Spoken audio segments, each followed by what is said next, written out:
Okay जी, sorry यार camera गिर गया था आज, कुछ ठीक नहीं चल।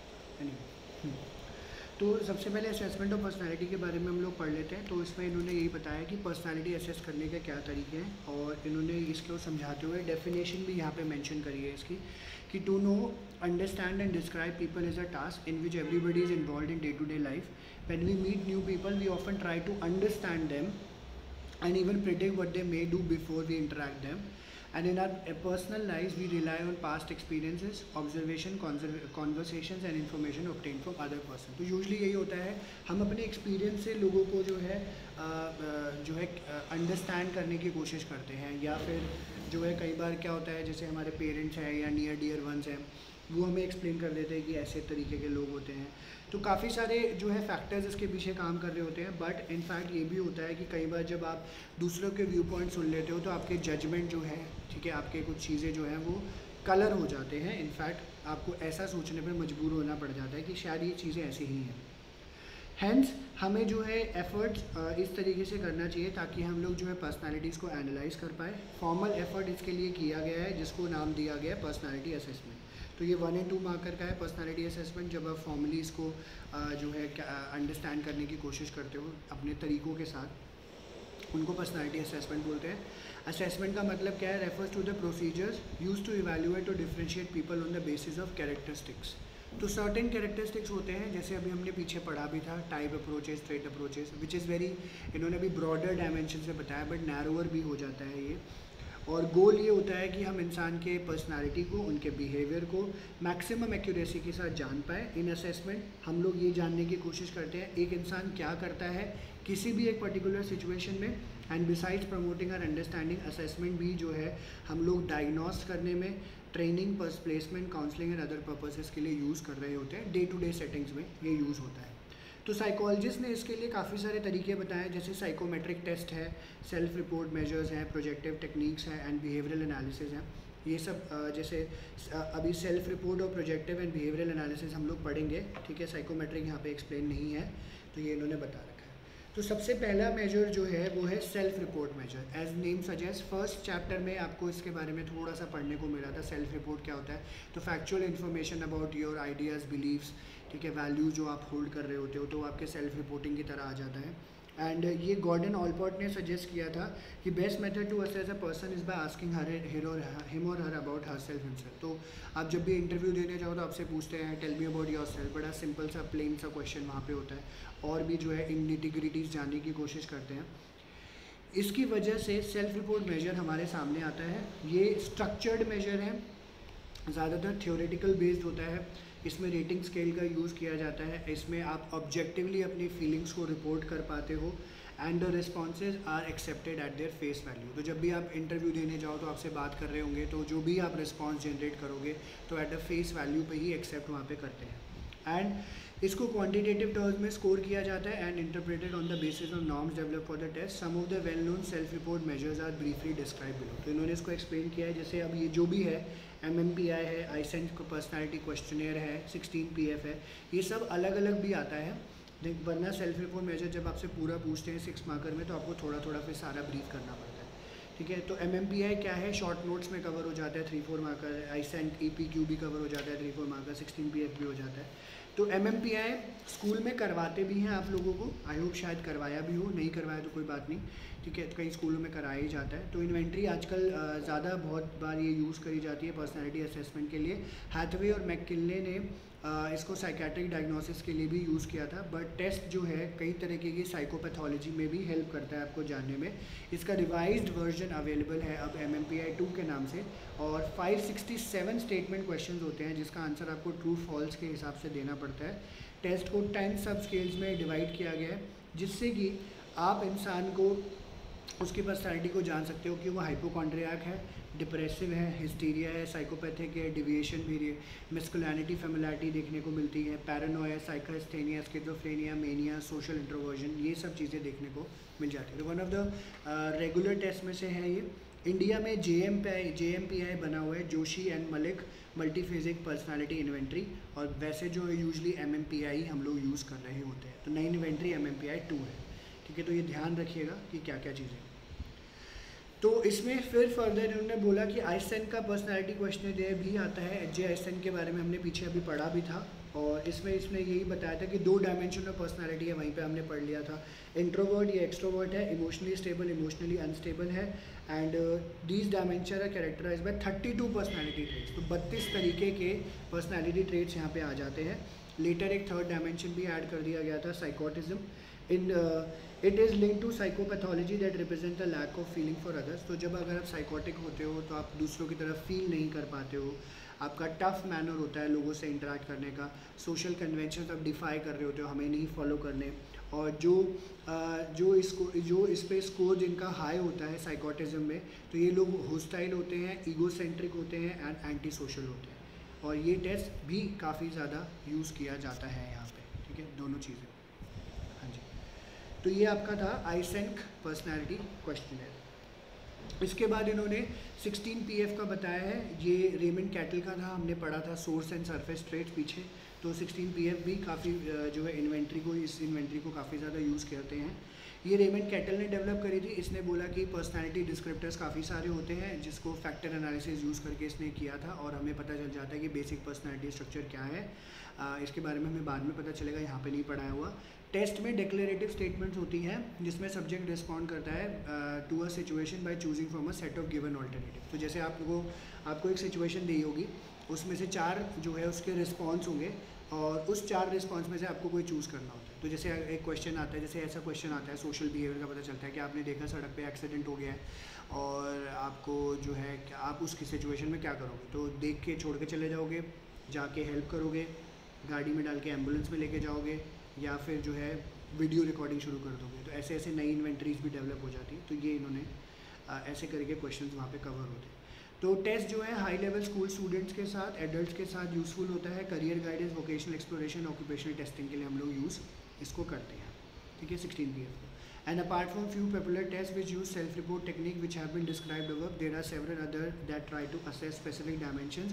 तो अब ज़रूरी नहीं है, कुछ चीज़ें ही पता चल रही है आपको, authoritarianism, locus of control, optimism, negative, optimistic, pessimistic, काफ़ी सारे और आइडियाज़ आपको लगते हैं। जैसे जैसे आप साइकोलॉजी पढ़ते हो आपको और क्लैरिटी होती है। बट ये तो 3 तरीके हो गए, MMPI 1-2, 16 PF and Eysenck personality question.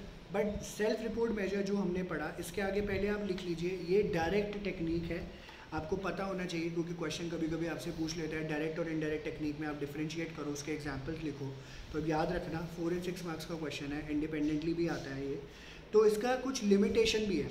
Limitation क्या कह रहे हैं, सेल्फ रिपोर्ट मेजर जो है नंबर ऑफ प्रॉब्लम से यहाँ पे जो है सफ़र करता है। सबसे पहली बात, ये सब 1 मार्कर में आया हुआ है, सोशल डिज़ायरेबिलिटी।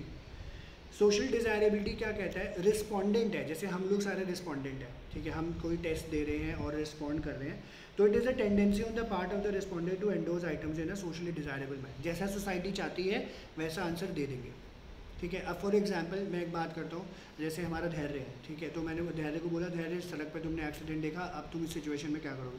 सर मेरे पास इतना टाइम नहीं है, मैं तो जा रहा हूँ। ये इसका रियल लाइफ है। बट उसने बोला क्योंकि टेस्ट चल रहा है, पर्सनालिटी है, तो बोले मैं तो जाऊँगा उसको हॉस्पिटल लेके, ठीक है, और उसको जो है एडमिट करा दूंगा, ऐसे ऐसे सेंस जो भी हेल्प हो पाएगी मैं करूँगा। ये सोशल डिज़ायरेबिलिटी है, क्योंकि सामने वाला जो सुनना चाहता है उसको वही जवाब दोगे तो सोशल डिज़ायरेबिलिटी हो जाए। वैसे धैर्य ऐसा करेगा नहीं, मैंने जस्ट एक एग्जाम्पल की तरह बोला है, ठीक है जी। तो ये इन्होंने यहाँ पे बात बताई है, तो इसको सोशल डिज़ायरेबिलिटी बोलते हैं। जैसा सोसाइटी सुनना चाहती है वैसे ही रिस्पॉन्ड करते हो, दैट इज़ सोशल डिज़ायरेबिलिटी। फिर बात आती है आपकी एक्विसेंस की। एक्विसेंस क्या कहता है, ये दूसरी इसकी लिमिटेशन है, प्लीज़ मार्क कर लीजिएगा, 1 1 2 2 मार्कर इंपॉर्टेंट है।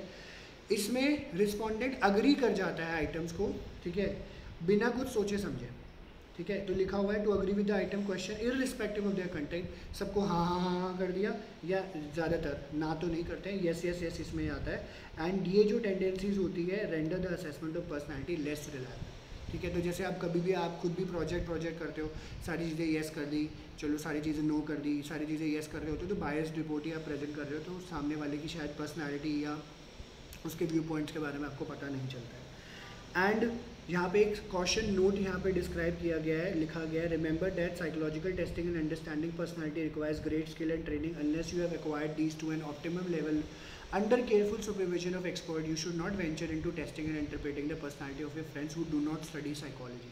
ठीक है, तो ऐसे नहीं है पता चले खुद टेस्ट किया और बोल दिया अरे भाई साहब आपको तो प्रॉब्लम हो रखी है।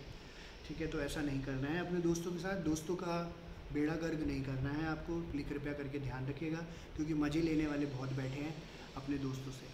ठीक है जी, प्लीज़ तो इसका ध्यान रखिए। ओके, अब हम लोग आते हैं प्रोजेक्टिव टेक्निक्स में। प्रोजेक्टिव टेक्निक्स जो है लिख लीजिए इसके आगे, ये इनडायरेक्ट टेक्निक्स है प्रोजेक्टिव टेक्निक्स। ठीक है, सेल्फ रिपोर्ट क्या था, डायरेक्ट था, क्योंकि खुद ही बता रहे हो आप। प्रोजेक्टिव जो है इनडायरेक्ट है। कई बार क्या होता है, पर्सनैलिटी असेस करते करते सामने वाला बंदा, आप चाहते हो कि आप उससे सारी चीज़ें रिवील करवा लो, बट सामने वाला बंदा तो मुँह ही नहीं खोलता है, या जो है आइटम जो है टेस्ट के लिए बोला हुआ है, ठीक है, इस तरीके से, तो शायद वो उस तरीके से रिस्पॉन्ड नहीं कर रहा है। ठीक है, इस केस में आप लोग प्रोजेक्टिव टेक्निक्स यूज़ करते हो, which is indirect technique, indirect method of personality assessment. तो ये जो टेक्निक है, जैसे इन्होंने बोला, personality assessment are direct techniques because they tend to rely on information directly obtained for person who clearly knows. In these situations, people generally become self-conscious and hesitate to share their private feelings, thoughts and motivation. When they do so, अगर ये do कर भी रहे हैं, मतलब sorry do कर भी रहे हैं, अगर ये कर भी रहे हैं तो वो सोशली डिज़ायरेबल मैनर में करते हैं, जो कि सोशल डिज़ायरेबिलिटी बन जाती है। साइको एनालिटिक थ्योरी हमें ये बताता है कि इंसान का लार्जर पार्ट ऑफ बिहेवियर क्या है, अनकॉन्शियस है, जो कि सिगमंड फ्रॉइड ने बोला था। एंड डायरेक्ट मेथड अगर पर्सनैलिटी असेसमेंट का आप यूज़ करते हो तो अनकॉन्शियस हम लोग अनकवर नहीं कर पाते, हैंस हमारे सामने असली पिक्चर जो है वो सामने इंसान की नहीं आ पाती। These problems can be overcome by using indirect method of assessment. Projective technique falls in this category. तो ये इनडायरेक्ट है, ये इसका इंट्रोडक्शन है। ठीक है, आप पहले वाला पैराग्राफ मिक्स कर सकते हो, 2 लाइनें आप लिख सकते हो इसमें कि भैया जैसे self report measure direct techniques है, डायरेक्ट टेक्निक्स हमें चीज़ें पता नहीं चलती, इसलिए इनडायरेक्ट टेक्निक्स यूज़ करते हैं, जो कि अनकॉन्शियस को जानने में हेल्प करती है। सेकंड और थर्ड जो है ज़्यादा इंपॉर्टेंट है इंट्रोडक्शन के लिए। तो प्रोजेक्टिव टेक्निक्स बनाई गई है आपकी मोटिव्स, अनकॉन्शियस और अनकॉन्शियस फीलिंग्स को जानने के लिए। ये टेक्निक्स लेस स्ट्रक्चर्ड होती है या फिर अनस्ट्रक्चर्ड होती है, और situation will allow the individual to project her his feeling, desires and needs on that situation. These projections are interpreted by experts and a variety of projective techniques have been developed. They use various kinds of stimulus material. इसमें जैसे आपका ink blot आ जाता है, sentence completion आ जाता है, story writing आ जाता है, draw और पर्सन टेस्ट आ जाता है। तो इन सब को यूज़ करके आप जो है प्रोजेक्टिव टेक्निक्स से ये पता लगा सकते हो कि सामने वाले की पर्सनालिटी अनकॉन्शियस वाली कौन सी है। ठीक है, डिज़ायर्स उसके क्या है। फिर ये कहते हैं कि while the nature of stimuli and responses in this technique very enormously, all of them do share their following features. अब देखो क्या होता है कि नेचर ऑफ स्टिमुलाई और रिस्पॉन्सेज बड़े डिफरेंट है। ठीक है, मैं हूँ, मेरे को अगर एक टेस्ट ये दिया जाएगा तो यहाँ पे यूज़ किया जाता है, तो मैं शायद मेरा जो रिस्पॉन्स मैकेनिज्म होगा वो बड़ा डिफरेंट होगा, और शायद अगर कोई और कर रहा है तो डिफरेंट होगा, और कर रहा है तो डिफरेंट होगा, होता ही है। बट इसमें कुछ कॉमन कैरेक्टरिस्टिक्स हो जाते हैं। स्टिमुलाई आर रिलेटिवली और fully unstructured and poorly defined. Stimuli clearly defined नहीं होता, पहली चीज़। जो जिस पर्सन को असेस करा जा रहा है उसको ये नहीं बताया जाता है कि आपको क्यों असेस करा जा रहा है, and the method of scoring and interpretation also. फिर person is inform that there are no correct और इनकरेक्ट रिस्पॉन्सेज, सबको एक्सेप्ट किया जाएगा। Each response is considered to reveal a significant aspect of personality. आप देखते हो तो आपको रियलाइज़ होता है कि हाँ ठीक है, तो कोई भी कुछ भी बता रहा है तो उसकी पर्सनैलिटी का पार्ट है। And scoring and interpretation are lengthy and sometimes subjective, क्योंकि ये सब्जेक्टिव ही होता है इसलिए थोड़ा सा दिक्कत आ जाती है। Psycho projective techniques are different from psychometric test, they can not be scored in an objective manner, they generally require qualitative analysis और रिगरस ट्रेनिंग की आपको ज़रूरत होती है। कुछ एग्जाम्पल्स इन्होंने यहाँ पे दिए हैं।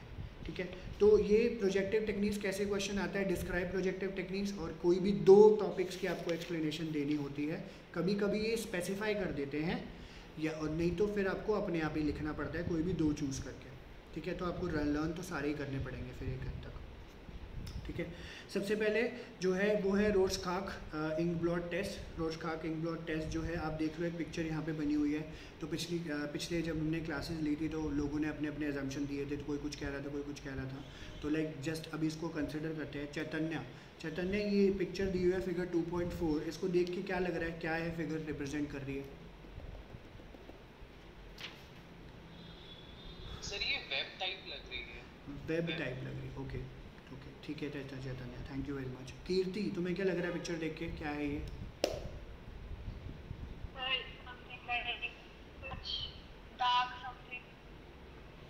डार्क समथिंग लाइक, मतलब जैसे कैसे बताऊं, मतलब जैसे होता है ना डार्क, उसमें तुमने डार्क के सीजन तीनों देख लिए क्या? मैंने 3.5 नहीं अच्छा मैंने अच्छा, चलो ठीक है ठीक है ठीक है, चलो थैंक यू कीर्ति। पलक, ये मत बोलना पालक फैल गया हमारा। अजीब सा ही लग रहा है तो समझ में ही हाँ नहीं तो आ रहा क्या अजीब सा भी लग रहा है तो क्या लग रहा है पलक? वेब टाइप सा ही लग रहा है यार दूसरे ऐसे सोशल डिजायरेबिलिटी मत करो, जो चैतन्य ने बोल दिया वही रिपीट कर रहे हो तुम। देखो तुम्हें क्या लग रहा है? नहीं सर समझ में तो नहीं आ रहा क्या है अच्छा ठीक है, समझ ही नहीं आ रहा है क्या? पर्सनैलिटी को जानूंगा मैं तुम्हारी यार, कोई नहीं। गौरांगी तुम्हें क्या लग रहा है? क्या सर फिगर 2.4 है, वो रोसास इंक ब्लॉट डला हुआ है, तो वो देख के क्या लग रहा है, वो क्या बना हुआ है?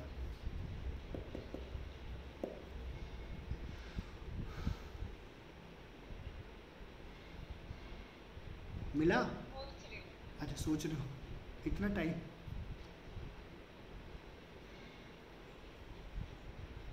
ओके। क्या क्या गौरांगी, सुनाई नहीं दिया?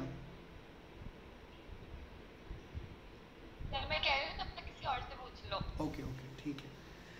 ओके धैर्य, धैर्य तुम्हें क्या लग रहा है देख के? फिगर 2.4 बुक ही नहीं खोल रखी होगी।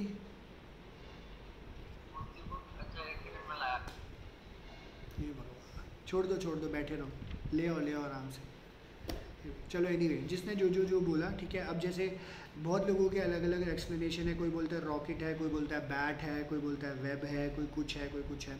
रोसास इंक ब्लॉट टेस्ट का एक्चुअली तरीका यही होता है। पहले हम बचपन में भी जैसे हमारी पेंटिंग्स होती थी तो कुछ डाल दिया, इंक थ्रेड डाली इंक पॉट में और पेपर में रिमोट के रख दिया, और फिर कुछ भी इमेज बन जाती थी तो हम बोलते थे ये बन गया वो बन गया ऐसे बन गया। तो ऐसे करा जाता ये है। तो बहुत हाँ जी गौरांगी। मास्क टाइप लग रहा है मास्क टाइप लग रहा है, ओ माय गॉड, ये तो कोरोना काल वाला है। हाँ धैर्य, page number 44।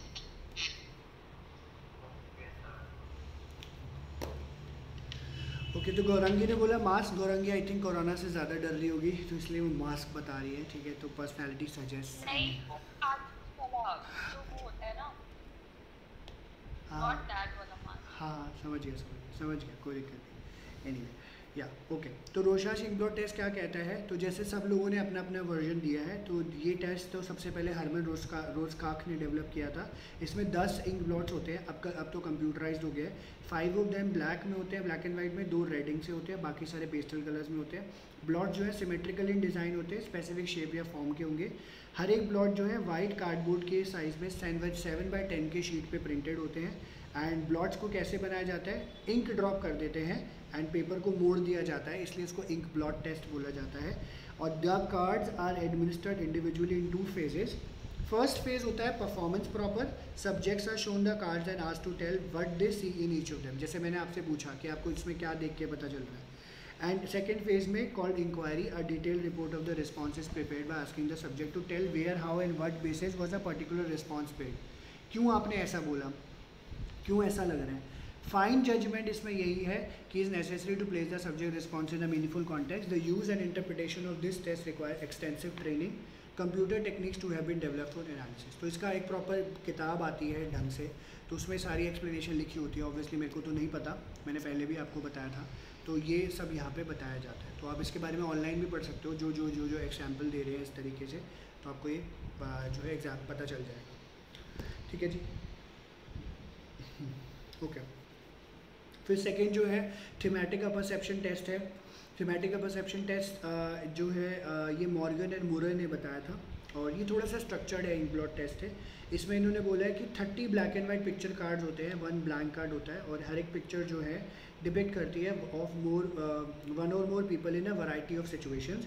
Each picture is printed on a card. Some cards are used with adult males और females, other is used with boys and girls, still others are used in some combination. 20 cards are appropriate for a subject, although a lesser number of cards have been successfully used. तो आप एक example figure 2.5 देख सकते हो। ये picture बताते हैं, जैसे सब लोगों का अपना अपना वर्जन होता है, तो लोग कहते हैं पीछे वाली भूत है, आगे वाली जो है उसका भूत है, ठीक है। तो या फिर ये ओल्डर और यंगर वर्जन दिखाता है, और बाकी सारी चीज़ें भी हैं, ओल्ड एज और यंग एज भी है, काफ़ी सारे इसके व्यूज़ यहाँ पे आ जाते हैं। तो कार्ड जो एक एक करके प्रेजेंट करते हो, सब्जेक्ट को एक स्टोरी बतानी पड़ती है, what led up to the situation, what is happening at the moment, what will happen in the future and what the characters are feeling and thinking. A standard procedure is available scoring TAT responses. The test has been modified for children and for the aged. Uma Chaudhary Indian adaptation of TAT is also available and example इसका दिया हुआ है। तो जैसे आप tarot cards देखते होगे, कई लोगों को पता होगा टैरो कार्ड्स क्या होते हैं, तो टैरो कार्ड्स में भी इसी तरीके का होता है कुछ ना कुछ, ठीक है। तो टैरो कार्ड्स में एक्सप्लेनेशन भी इस तरीके से हो जाती है, और जो है आप पिक्चर दिखाते हो और जो उस टैरो कार्ड रीडर होता है उसको एक्सप्लेन कर देता है, ठीक है। इस तरीके की कौन गया है,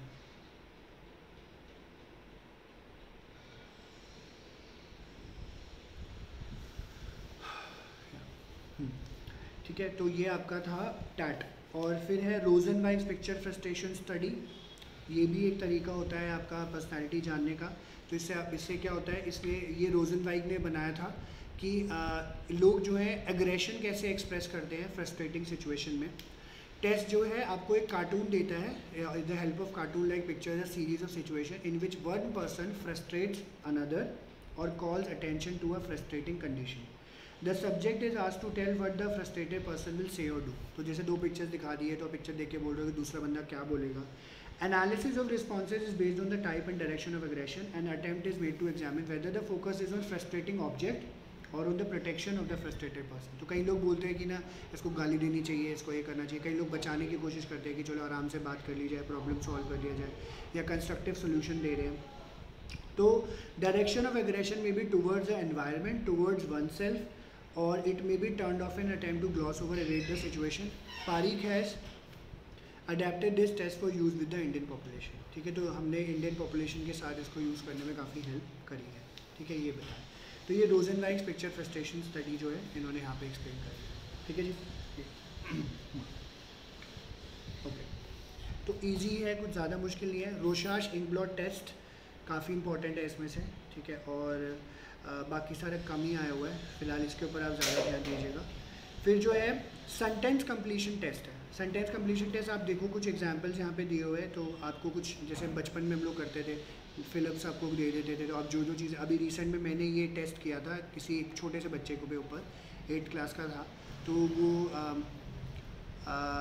फोबिया तो नहीं कह सकते, हाँ, सोशल होना बंद कर दिया था, थोड़ा सा इंट्रोवर्ट के फेज़ में जा रहा था वो बच्चा, 8th क्लास में था, अच्छा खासी फैमिली का। मेरी पुरानी स्टूडेंट है, 3 साल पुरानी, उसका ब्रदर है, उसके साथ ये प्रॉब्लम थोड़ी सी हो रही थी। तो मैंने उसको बताया था, तो वो क्या हो रहा था, एंटी फादर भी हो चुका था, एंटी मदर भी हो चुका था, और 8th क्लास का बच्चा, इमेजिन।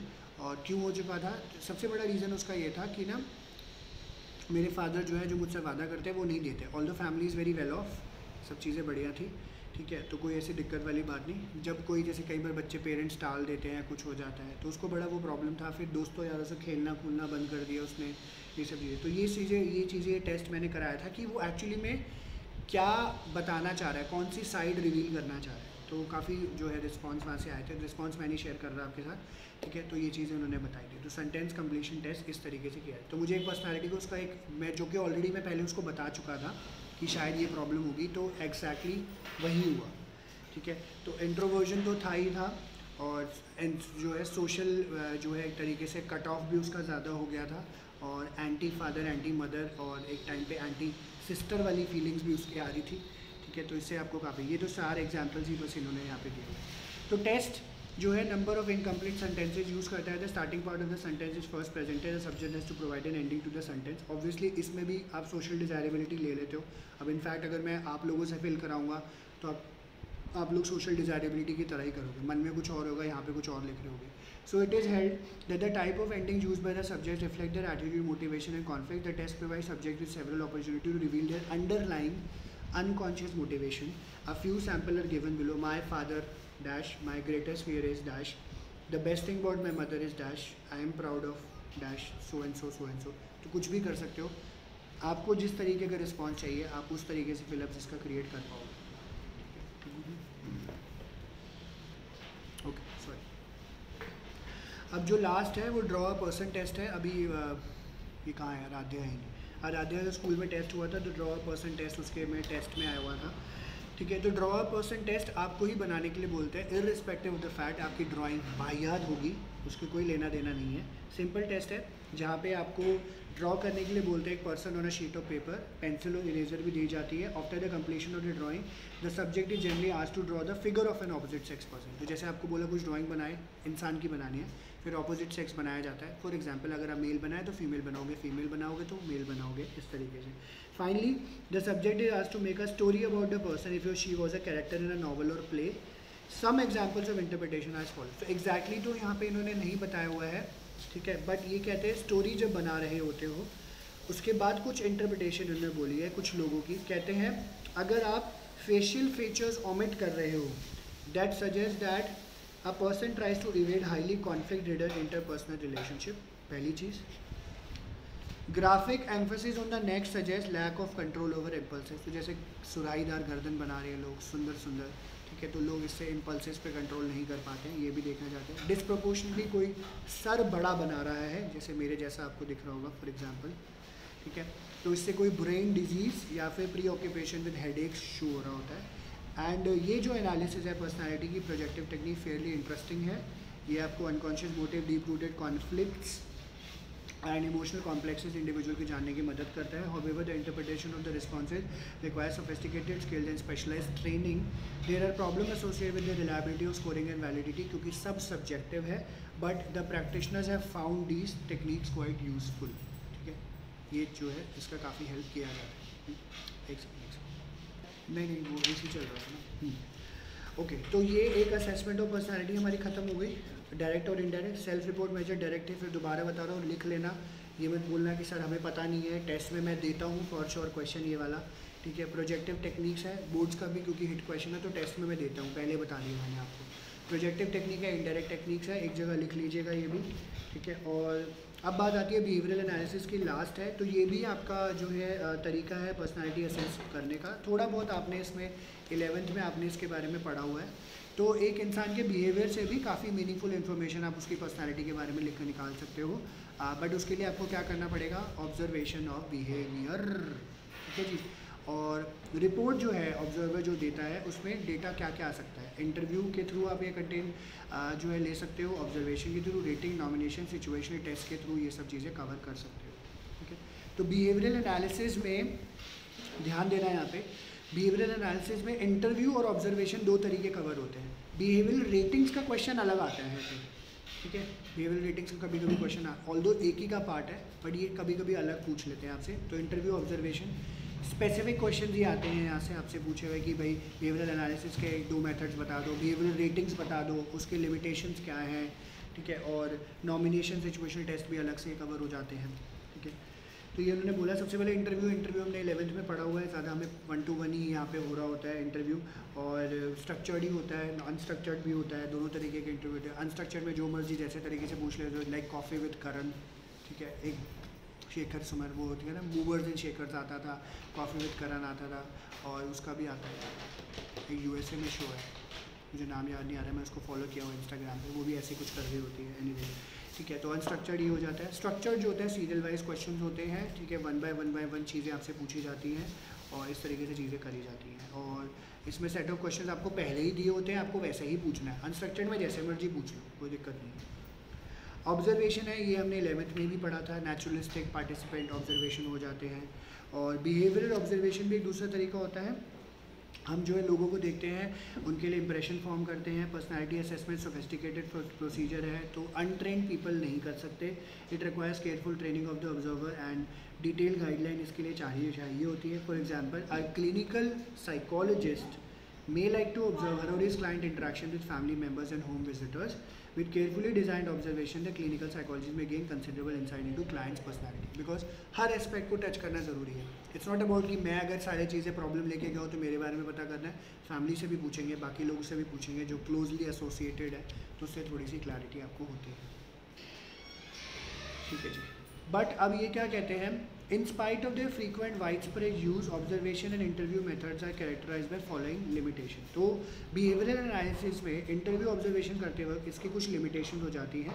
सबसे पहले उन्होंने बोला प्रोफेशनल ट्रेनिंग की ज़रूरत होती है, डिमांडिंग और टाइम कंज्यूमिंग ये हो जाता है। साइकोलॉजिस्ट की मैच्योरिटी बहुत ज़्यादा ज़रूरी होती है।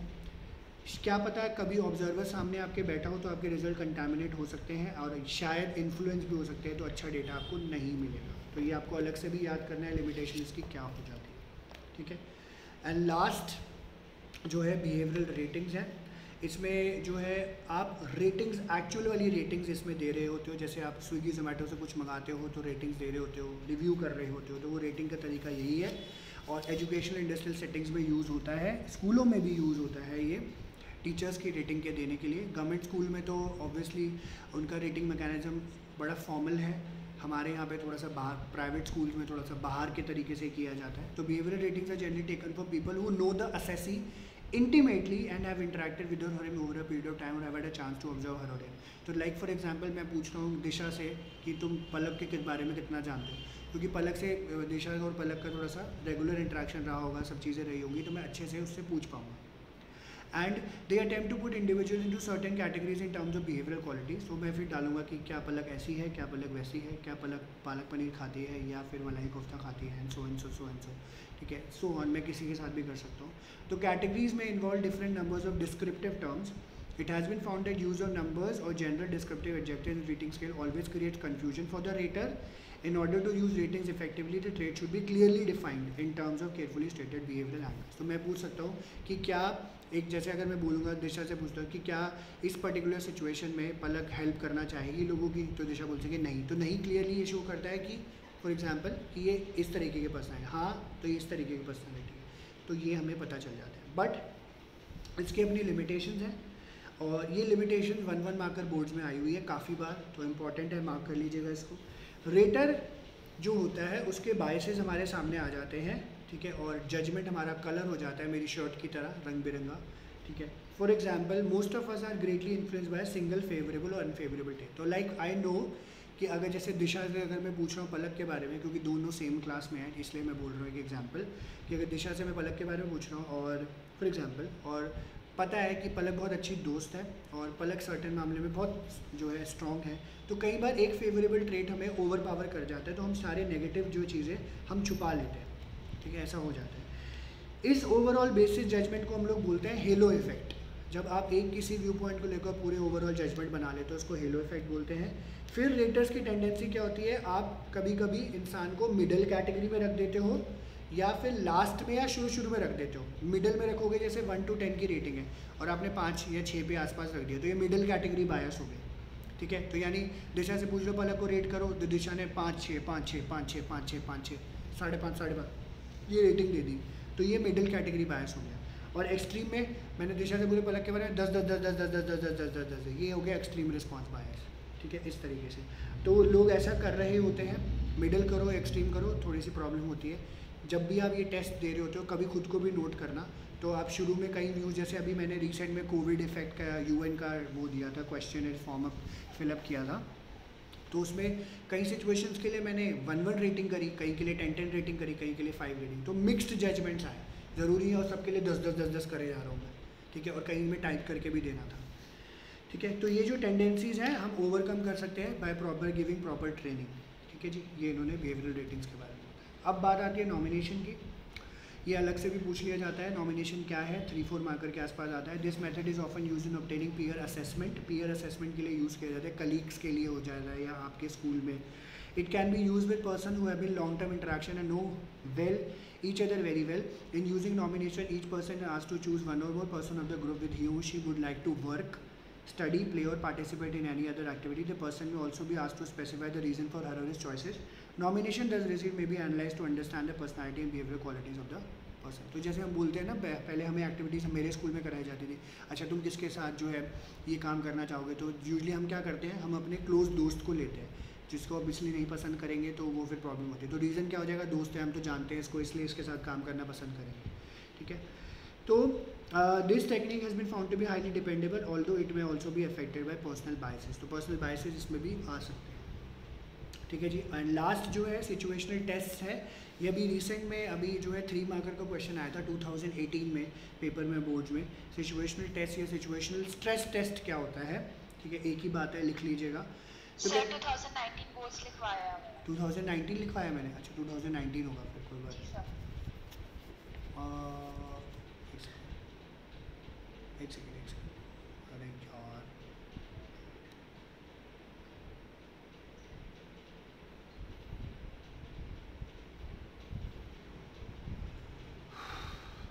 ओके। तो सिचुएशन टेस्ट यही है, variety of situation test have been devised for the assessment of personality. The most commonly use test of this kind is the situational stress test. It provide us with information about how a person behaves under stressful situation. तो stress के अंदर कैसे एक इंसान behave करेगा उसके बारे में पता चलता है। The test requires a person to perform a given task with other person who are instructed to be non cooperative and interfering. तो जैसे दो लोग हैं और दोनों लोगों को हमने एक साथ ले आए और उसमें एक को इंस्ट्रक्ट कर दिया कि आपको कोऑपरेट नहीं करना है। टेस्ट में रोल प्लेइंग तरीके से कुछ काम हो रहा होता है। The person is instructed to play a role for which he or she is observed. A verbal report is also obtain of what he she asked to do. The situation may be realistic one or it may be created through a video play. ठीक है, इस तरीके से किया जाता है। बस ये देखना है अंडर प्रेशर हो या किसी सिचुएशन या स्ट्रेस के अंदर हो तो आप कैसे बिहेव करोगे उसके बारे में यहाँ पे बताया जाता है। तो ये आपका था सिचुएशनल स्ट्रेस टेस्ट जो कि बिहेवियरल रेटिंग से आगे आता है। तो ये चैप्टर हमारा हो गया ख़त्म। ठीक है जी, अब इसमें कुछ नहीं बचा है, सब खा लिया हमने, पढ़ के चाट लिया और मैंने आपको सारे मार्किंग स्कीम लिखा दी है। तो इस पे क्लिप पे आप करके ध्यान दे दीजिएगा। आपको किसी को कुछ पूछना है अभी हमने किया है तो प्लीज़ अनम्यूट करके पूछ लीजिए। अभी हमारे पास 5 मिनट हैं तो कोई भी डाउट्स हैं तो हम ले सकते हैं। एनीवन, कोई भी, चैतन्य, कीर्ति, पलक, स्पेशली आप लोग।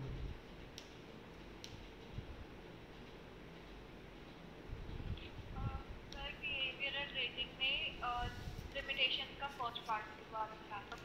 ओके ठीक है। पलक तुम्हें कोई डाउट? चैतन्य तुम्हें? सर मुझे इसका पूछना था, सोशल डिजायरेबिलिटी का जो आपने बताया था कि उसमें पर्सन वैसा जवाब देते जैसे सोसाइटी को चाहिए होता है, मतलब जो सामने वाला एक्सपेक्ट कर रहा है। तो सर इससे हमें पता कैसे चलेगा कि सच में वो पर्सन सोच क्या रहा है, क्योंकि वो तो वैसे ही जवाब देगा ना जैसे सामने वाला एक्सपेक्ट कर रहा है, मतलब अपने आप से तो बोलेगा ही नहीं मतलब।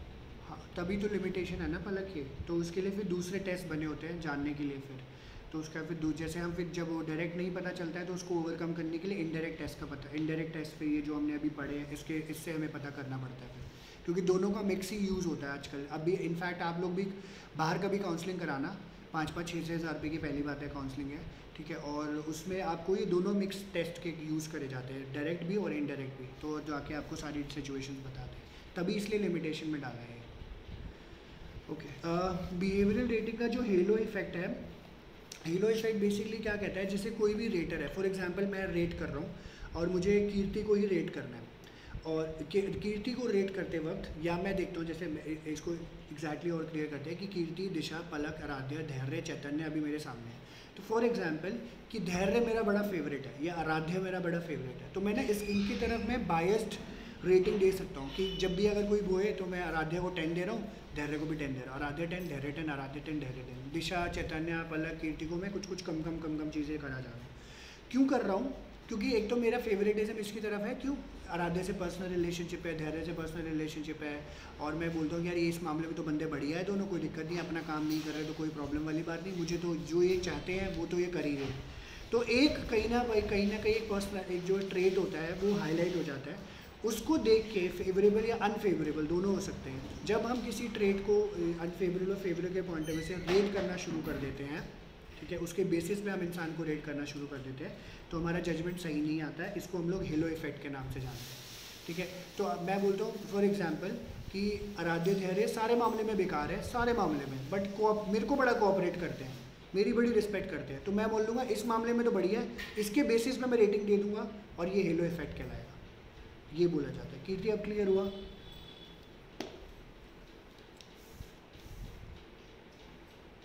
है, सुनाई नहीं दिया कीर्ति? ओके, ठीक है जी। तो ये चैप्टर हमारा ख़त्म हो गया है और अब नेक्स्ट क्लास में हम नेक्स्ट चैप्टर ही शुरू करेंगे। बाकी बातें हम लोग बाद में करते हैं। 4:58 हो गए हैं, हम लोग 5:10-12 के आसपास मिलते हैं। ठीक है, 10 मिनट दे दो फिर क्लास दूसरी शुरू करते हैं। ठीक है, so thank you very much, please take care, see you all in 10-12 minutes, bye bye. Thank you sir. Thank you, bye bye bye bye bye bye.